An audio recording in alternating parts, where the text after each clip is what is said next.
Well, thank you. As many of you know, this is my last half hour, so I did want to express my honor in serving our Glen Rock, and having made many promises and commitments when I ran for office, I think the residents deserve a review of how I did. This dais was never on my bucket list. However, with the many important local issues, sitting on the sidelines was not an option for me. It fills me with much pride looking back on these past 3 years of important, measurable accomplishments.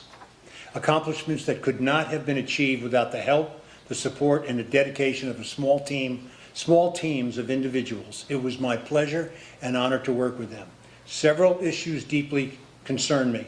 The number one being the terrible state of our police department, charged with maintaining our safe quality of life that we expect, we deserve, and we pay taxes for.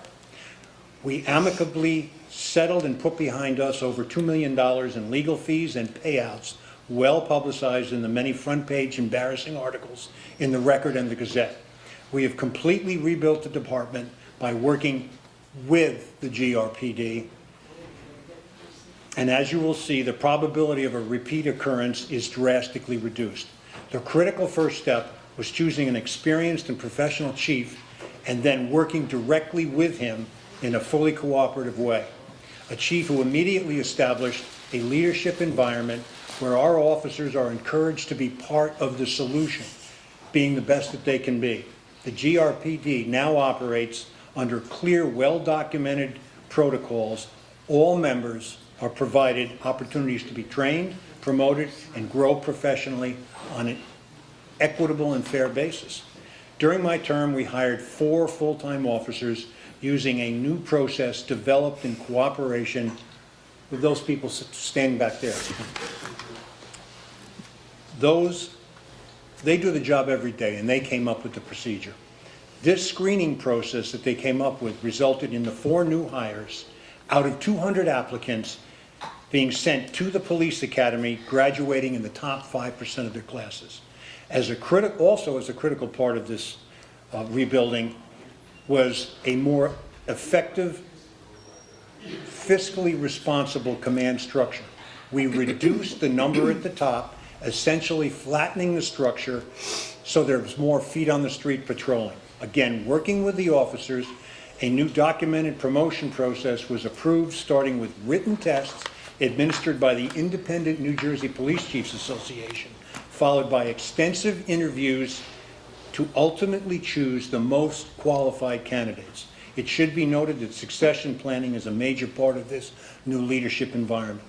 Given our residents' concerns over parking and traffic enforcement, we hired new special Class 1 part-time officers, thus extending the reach of our police, again in a fiscally responsible fashion.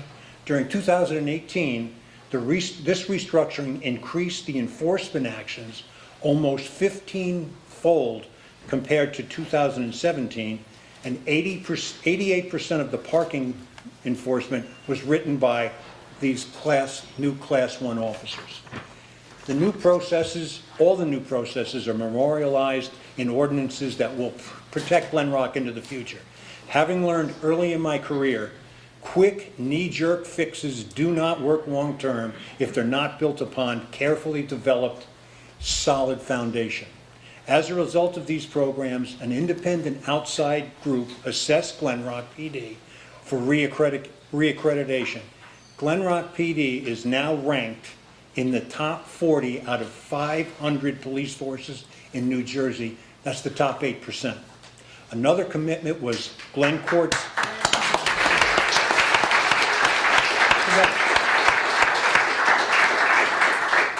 They deserve that.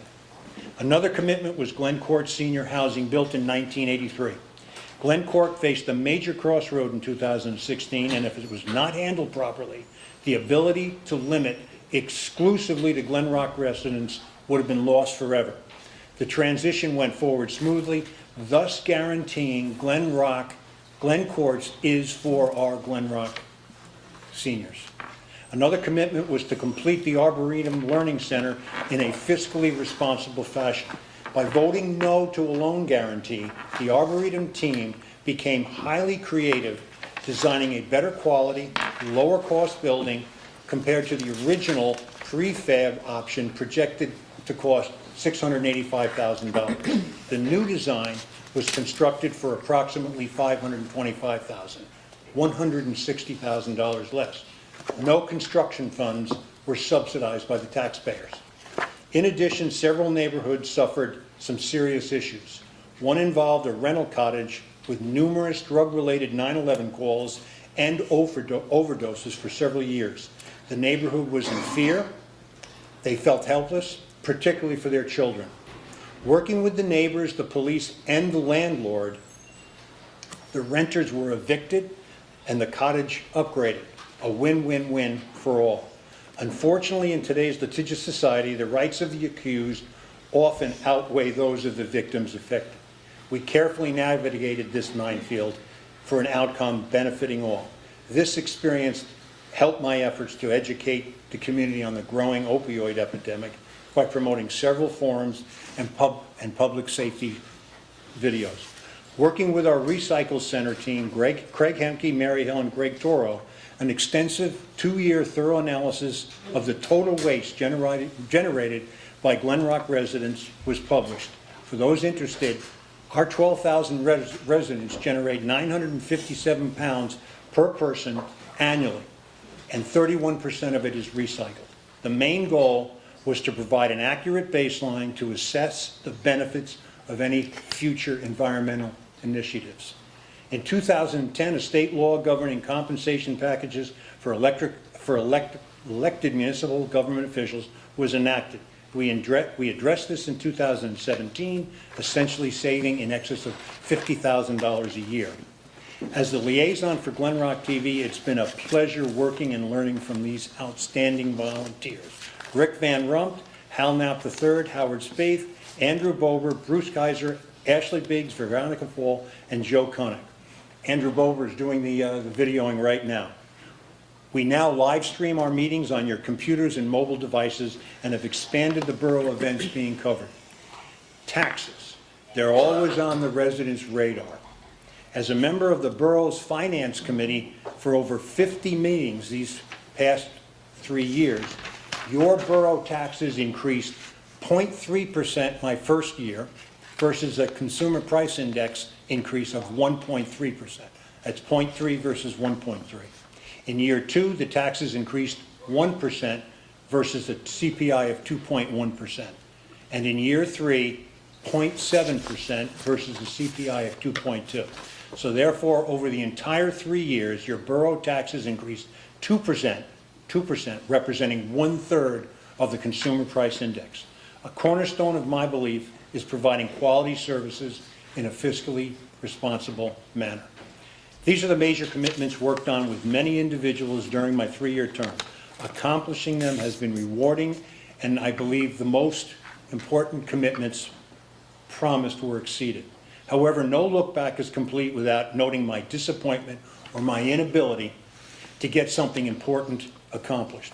For almost 3 years, working with our emergency response professionals, we identified the need to substantially upgrade our communication technology where it is most needed.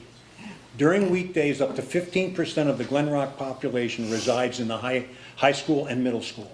Thankfully, the problem has been finally recognized and commitments made in writing to have it completed this summer. Installing the upgrade this past fall or this past holiday break would have been my preference, but that was not to be. My goal has always been safety and getting the job done. For the future, my belief is to elect individuals who work hard and smart as a team, uncovering the facts, developing potential solutions, assessing them, and then reaching a fiscally balanced consensus. That belief drove my career, and I hope the past 3 years led to a better Glen Rock for my fellow residents. In closing, for those of you who voted for me in 2015, hopefully you believe your vote was cast wisely. For those of you who didn't vote for me, if community service is in my future, please consider my contribution these past 3 years if and when you cast your future vote. Thank you.